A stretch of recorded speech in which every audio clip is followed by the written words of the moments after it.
jeudi 12 septembre 2024, tango ekoki pona mino bande kubandikana avec une télévision kozwa basango ya ngonga ibetisi mama tango nde bozi bolai ya basango.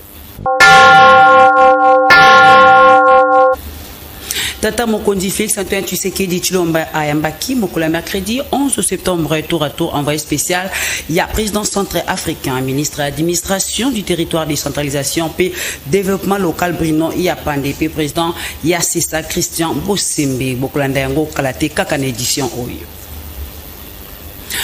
Deuxième journée à 8e édition Expo Béton et Ambaki ministre d'État, ministre d'aménagement du territoire Guilando Mboyo Oyo Ayaki Kotali sa vision na Kolanzama aménagement ya Kinshasa Rachel Mboula Yosa. Sima ouverture na yango mardi 10 septembre 2024 na centre financier à Kinshasa et pa ya Tata Mokondi Félix Antoine Tshilombo 8e édition Expo Béton. Et Yambaki pour la deuxième journée na yango ministre d'État, ministre aménagement du territoire, Dr Guy Luando Mboyo Oazwaki Maloba. Ibosu ya assistance pour la kotalisa vision na ye na oetali aménagement et Kinshasa pour l'avenir kolandisa la vision ya Tata Mokondi. Félix Antoine Tshilombo oetami na mosala na nzela ya gouvernement oekambami na premier ministre Judith Suminwa Tuluka. Message moko kitoko oyo Dr Guy Luando Mboyo atalisaki autour de la thème topé na Mama Likambo, quelle politique à long terme pour l'occupation spatiale de la ville de Kinshasa face à la croissance démographique. Topé, politique nini ya kosala pona bane ezali koya po ete batu ba occuper malamu etando momba ya Kinshasa face à nombre ya batu oyo ezali komata se komata na kotalisa ete lelo oyo population ekomi pene ya 17 millions na nyonso boyoka maître Guy Luando ndenge apetisi ngonga. On ne peut pas penser au développement de Kinshasa sans intégrer l'aspect de l'aménagement de la ville-province de Kinshasa. Cet aménagement passe avant tout par une planification en amont. La planification en termes d'outils. On a parlé du PPA, du plan provincial d'aménagement du territoire, qui devrait venir compléter les SOSAC. Aménager la ville-province de Kinshasa, c'est déterminer de manière cohérente quel type d'activité nous aimerions avoir pour la ville-province de Kinshasa et pour quelle finalité. Cela passe avant tout par la détermination de où est-ce qu'on peut avoir des espaces pour habiter en termes de résidence, où est-ce qu'on peut avoir des espaces pour avoir des activités commerciales. Un peu à l'époque, pour rappeler pour ceux qui habitent Limete, nous avons ce qu'on appelle les quartiers industriels à Limete. Excellence Guy Luando Mboyo azanga kite ko répondre na ba préoccupation ya assistance ya milulu oyo. Et sengeli ko ba été maître Guy Luando Mboyo azanga ki accompagner na ba cadre pe militaire ya parti AREP na boka même ya l'homme du moment o azali secrétaire général ya parti maître Camille Richard Kalele. Wapi na suka ya milulu Dr Guy Luando Mboyo asalaki visite ya ba différents stands pe na souci à favoriser entrepreneuriat yepe nangam na secrétaire général ya REP asalaki pe tout ya ba stand mususu nyonso elekaki kitoko gonga ebeti. Nangambo ya ministère ya transport esenge ko ba été vice-premier ministre ministre ya transport voie des communications puis des enclavements Jean-Pierre Bemba Gombo a kambaki réunion mokolo ya mardi 10 septembre 2024 wa balobelaki reprise ya ba travaux ya port en eau profonde ya banana ilongo na copyrep Yannick Moulengo. Reprise ya ba travaux ya botongi ya port en eau profonde ya banana nde ezalaki mama ya likambo oyo elobamaki na kati ya réunion oyo ekamamaki na vice-premier ministre ministre ya transport voie de communication pe des enclavements mwana mboka Jean-Pierre Bemba Gombo akambaki yango mokolo ya mardi 10 septembre 2024 na Kinshasa. Réunion oyo esangisaki mwa ba membre ya gouvernement pe basusu kotanga bongo ministre ya portefeuille Jean Lissier Boussa, ministre ya infrastructure, ministre ya défense, ministre ya économie, directeur général ya ONATRA, pe représentant ya Copyrep pour na kotanga kakawana. Na séance de travail oyo ya haut niveau, nzela ebongisamaki po na reprise ya botongi ya port en eau profonde ya banana. Na sanza octobre ekoya, isengeli koyeba ete Projet ya botongi ya port en eau profonde ya banana et komi penza réalité. Boyo kanenge ngonga ebetamaki. Nous avons vraiment avancé, je crois qu'on a même clôturé. Il va rester des formalités d'usage. Il est acté que l'IPOS va commencer les travaux d'ici un mois. Voilà, c'est acté et le goût est donné. Ça peut pas tuer. Et ils ont leur port en eau profonde. Nous avons aussi les droits d'en avoir chez nous. Et la concurrence va créer l'émulation. Ceux qui auront des voies d'évacuation à l'intérieur de leur pays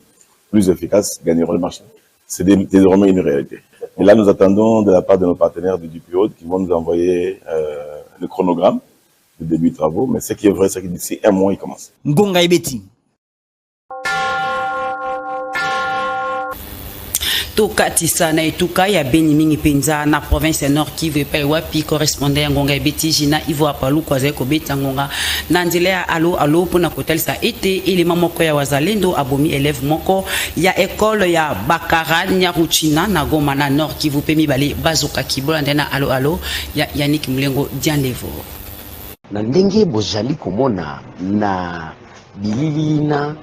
oyo moko atangisi makilasi ya kufi ya sana si azali moyekoli moko to élève na lopoto oyo atangaka na école moko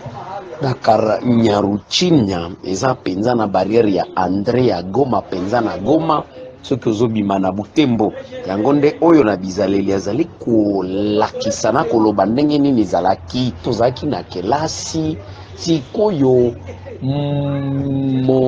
memi monduki moko ya kizalendo abimaki na kana bango oyo eza pene na ekole na biso oyo ya Kanyaruchinya biso toyokaki mbala moko masasi tokanisaki ezali bamasasi oyo euti na barrière awa ya kokota na Goma balakisi bayebisaki bayekoli bobima na bakelasi te po eza des gens suspects mbala moko tomonaki bana oyo ya kelasi bamibale bafie moko bazokisamaki deja na maboko mosapi moko ezaki deja kokatana tomoni pe mususu bazaki omema ye azaki deja ya kufa nga moko pe kokota na kelasi ina na kiokutana na moko oyo penza mutu na ye panzani na masasi yango nde tobelelaki tomemaki ye yango mbala moko tokanisaki bakangi ye me basoda na bango mosusu baki omema ye bakei na ye kuna yango toza awa tokuti bapopulation bazotomboka po eza eloko penza malonga te toyebi te soki asali nini yango nde tozosenga na bakonzi ya mboka babimisa bakan ya bawazalendo na basoda nyonso penepene ya batu awa na ville ya Goma na pembeni bakende mbala moko na front po esika mwa bango eza awa te penza tozali konyokwama.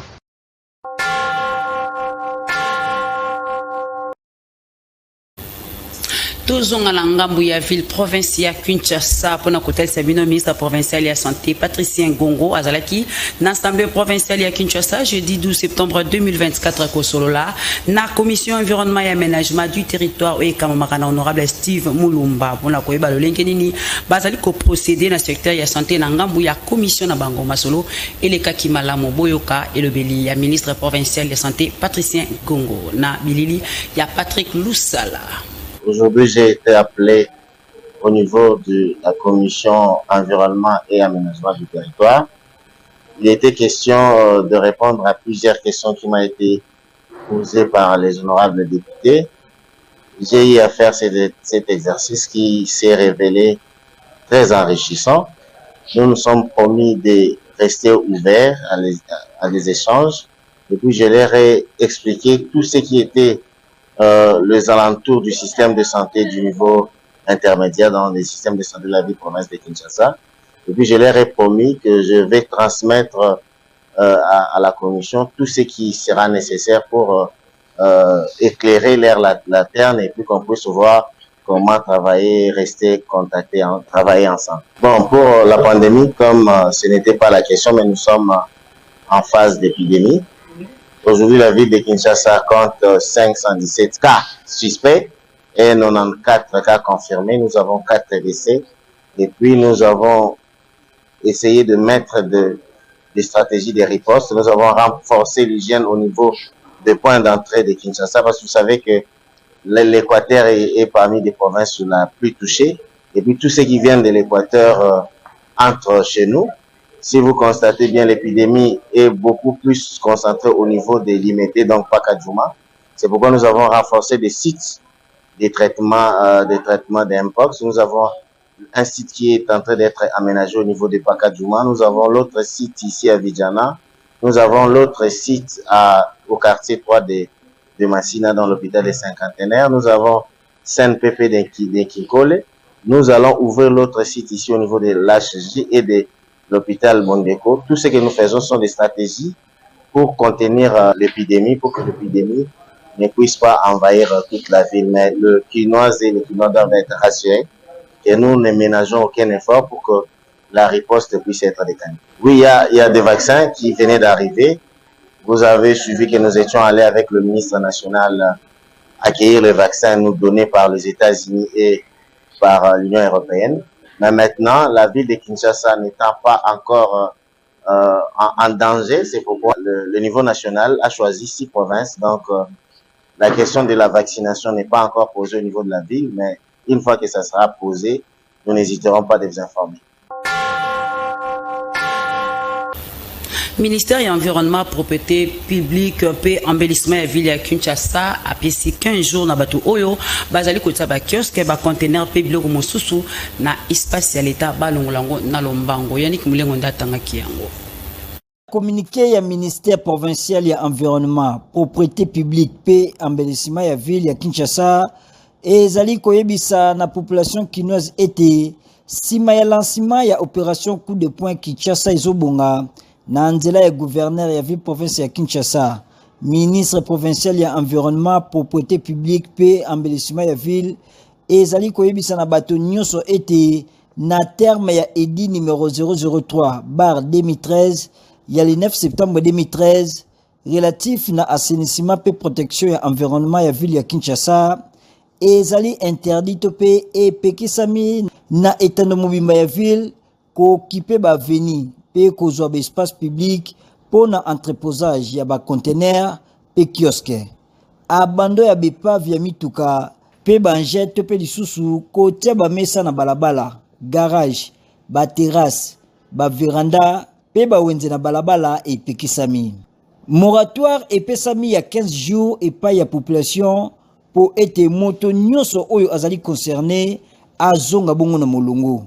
ngonga ebeti. Député national Elia Chango, Richard Mona, a salaki visite surprise dans l'école Misato. Il y a quartier Kinga Katsi, ou en na commune Yamaluku, na cadre de vacances parlementaires naye, pour na couper sa banne soutien peu koye baba koko sonini, l'école Isaïe Nango. Bolanda, JTX Makengo pe Yannick Mulengo, Obazaki kuna, na konti yangonga ibiti. Na cadre de vacances parlementaires naye, Elia Chango, honorable Richard Mona, député le plus proche de la population, a salaki descente na commune ya Maluku, précisément na quartier Kingakati, wapi a salaki ba visite surprise na l'école Misato, a salaki accompagné na ba membre ya bureau ya fondation pe conseillère naye maître Kabibi. Na bokomi na bango na Kingakati na mire ya Pembe, visite bandaki na complexe scolaire Machaou. Bayamba kitoko et pas ya ba responsable. Sima ya masolo honorable Richard Mona a pesaki biloko oyo amimela ki bango kotanga ba cahier, ba carton, ba craie, ba jus, ba stylo pe biloko mususu. Sima pesaki pe motivation et pas ya balakisi. Kolonga awa honorable Richard Mona a salaki descente na kol kimbangiste a visitaki basal awa honorable Richard Mona ayoka ki passe na ba condition bana bazali kotanga azwa ki bonne note pour la situation yango na suka bandeko ya kimbangiste ba pesaki na honorable Richard Mona régime ya bitabe pe ba yembela ki banzembo esengozala ki akosakana te étape ya suka akutana ki na chef ya village ya mur ya Pembe amemela ki molangi ya masanga pe enveloppe bongo ba présentaki na honorable Richard Mona ba rescapé ya ba massacre ya ba Mobundu boyo kangonga na yebisaka pe nazo continuer ko yebisa bango nazali esclave na bango tango nyonso na kozala pembeni na bango na ye parce que phénomène Mobundu awa na plateau de bateke tolo bani d'ailleurs tozali ko constater même carence ya mbala mais ba ko sala bilanga ndenge nini na wuti na ba école na wuti ko tambola awa école ya monene mais okuti bana moke mais parents ni na côté na mona na ye ne siko yo sécurité ezali donc ezali ko affecter même secteur ya enseignement nani ndenge toza koloba ko kene bilanga po ete loba futa minerval po asombata pantalon et ça peut affecter social je vais loin et ça peut affecter même ma poche na biso lokola ba député na moi mon cœur naza kozwa ayi ba ko soutenir ba oyo ba longwa ba mboka na bango ba ye ko vanda ba komi lokola ba réfugié na kati ya mboka na bango yangwana nazali ko senga vice-premier ministre ou azali na charge ya intérieur et ya sécurité oyo na bengi azali confrère na ngai parce que azali l'avocat lokola ngai Jacquemain Chaban tala likambo plateau oyo ngonga ebeti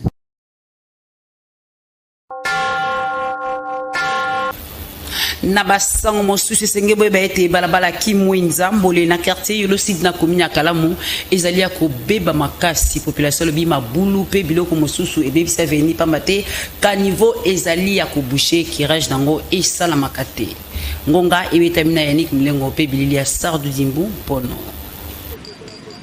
tozomi awa na quartier Yolo Sud précisément na balabala Kimwenza Mbole na commune ya Kalamu ndenge kaka bozali komona na bilili avenue oyo ezali ya kobeba na mabulu suite ya kanivo moko boucher oyo elekana na se ya balabala yango nde ezali kotondisa mai makasi kasi selo bavandi ya eteni oyo avenue oyo esali kaka mbula moko ya pamba si makosala yango na société moko JMC e bandaka na libulu moko esengela kibabamba yango kasi esali makati nde lelo oyo ekomi na eta ya boye population emekaki ko déboucher ka niveau yango kasi esimba kite oyo ezali kosenga kaka intervention ya bakonzi nanga mosusu bugumestre ya commune ya Kalamu asala kata réaction moko te utanzela oyo ekomi na eta oyo boyoka population ndenge babeti ngonga tozana pasi mingi parce que nzela oyo Kimwenza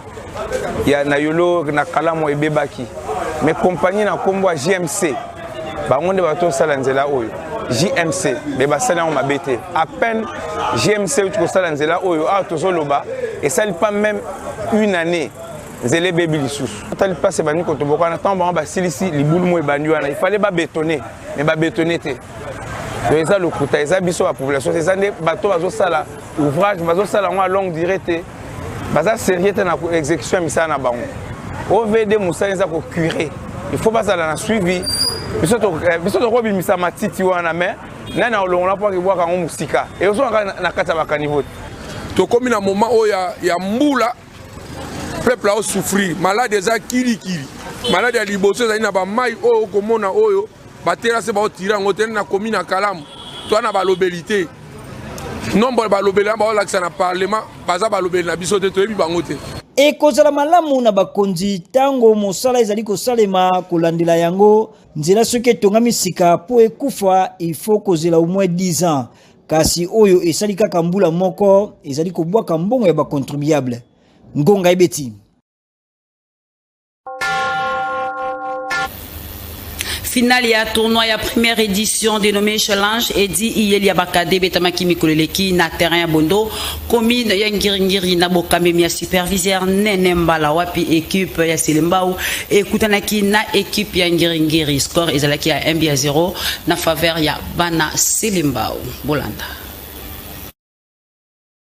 Finale ya tournoi première édition dénommée Challenge Edi Iyeli Molangi pona mbala oyo bakade e betamaki na terrain Bondo ya commune ya Ngiringiri ndenge kaka ezalaka wapi 44 équipes ya Funande bazalaki aligné pona première édition oyo.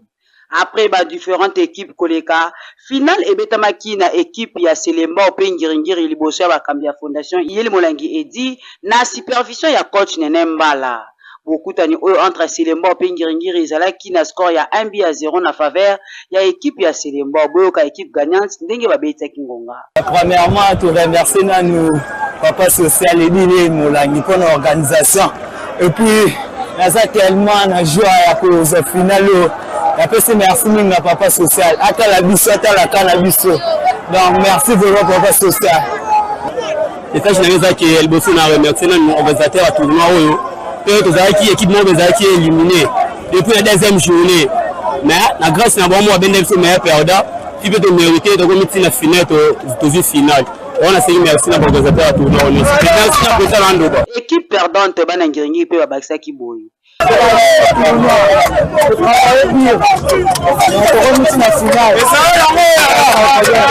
ye moko coach Nembala abakisaki pe lisusu na kobeta ngonga alors il faut baquer non c'est pas merci kabala ngiringi o to baki na fatas oyo to sala vraiment congé et l'amour na bande nyonso kumana âge à 13 ans 17 ans bana balelaki mingi balobi papa na biso akibana biso waka baya na biso baleki ade on cette fois-ci que bino baleki mais topesa ba condition moko soki omela osala mobili tokokata tournoi na bino vraiment baleki batosaki nde tobale na 44 équipe ya funa nde tosukisi lelo équipe ya selema unde mutu alongi donc mpona selema oyo babibi champion si 44 équipe oyo ya la funa ya junior oyo eza première édition oyo tosali na koti ya fondation na biso Yeli Molangi edi papa social oyo bato balobaki contrairement à tournoi mosusu oyo ebetamaka entre quartier pa commune ebimisaka mobulu première édition tournoi edi Yeli Molangi eleki na kimia nyonso yango ezali kotalisa ete jeunesse ya funa pe ya Kinshasa en général ezali sima ya mwana mboka edi Yeli Molangi président ya fondation pe vice gouverneur ya ville province ya Kinshasa ngonga ebeti tozonga na sangwa yambo otolaka kibinete bokozwa yango kaka na édition oyo wapi tata mokonzi Félix Antoine Seke Chilombo yambaki mokolo ya mercredi 11 septembre tour à tour envoyé spécial ya président centre africain ministre d'administration du territoire décentralisation et développement local Bruno Yapande et président ya Sisa Christian Bosembe Piris Pembele amemaki message officiel ya président ya Ekolo Centrafrique ministre de l'administration du territoire, décentralisation et développement local centrafricain, Bruno Yapande, ayamba maki mokolo mercredi 11 septembre 2024, na cité ya Union africaine et pa ya tata mokonzi Ekolo Félix Antoine Tshisekedi Tshilombo. Na masolo na bango batalaki pe actualité oyo ezali mikolo oyo na pikolo mibale. Et les sous ba relation entre Centrafrique et Congo démocratique. Ministre centrafricain Abetsaki Ngonga. C'est des échanges vraiment fructueux qui peuvent nous aider à bien avancer dans la bonne direction tant souhaitée par les deux pays. Nous sommes beaucoup appesantis sur le processus démocratique et politique en République centrafricaine, notamment les différentes élections. L'année dernière, nous avons organisé les élections locales, le référendum constitutionnel dans notre pays, ce qui nous a permis de nous faire doter d'une nouvelle constitution que nous appelons la constitution de la 7e République. Et cette année, c'est également une période exceptionnellement consacrée à des différentes élections. Nous avons déjà enclenché le processus. kolobela likambo ba élection générale oyo kosalema kuna na République centrafricaine na mikolo mizali koya. Vu la proximité de la République démocratique du Congo avec la République centrafricaine et ce que nous avons en commun, mais nous ne pouvons que soutenir tout apport qui peut venir soit de la part de la République démocratique du Congo et d'autres pays voisins de la République centrafricaine. Vous savez que la République centrafricaine sort d'une longue période de crise qui a miné négativement le système économique et financier de notre pays et nous ne pouvons que compter sur nos frères. Yamboete Tata Mokonzi Ayamba, ministre centrafricain, Ayamba Kinaino, président du Conseil supérieur ya audiovisuel et ya communication SISAC, Mwanamboka Christian Bosembe. Oyo ayaki kotalisa na numéro 1 ya ba Congolais nyonso, maye SISAC azali kokana kusala pona kosukola milieu ya média. Et lisusu ba défi oyo azali kokutana na yango. Ngonga ebeti. Tosuki Awa pour nabasango ngabiti mokolo jeudi 12 septembre 2024 ce qui vous s'appelle bopesa Coupa Matonjo azali toujours au four et au moulin na sima ya caméra pe ya réalisation régie finale simamaki na Joël Pembe na zaki assisté na Fiston Mandondo botika malam na kokoba kwa na manaka ya la télé vérité pe kimia ya Kolonzambe o mabota mabino.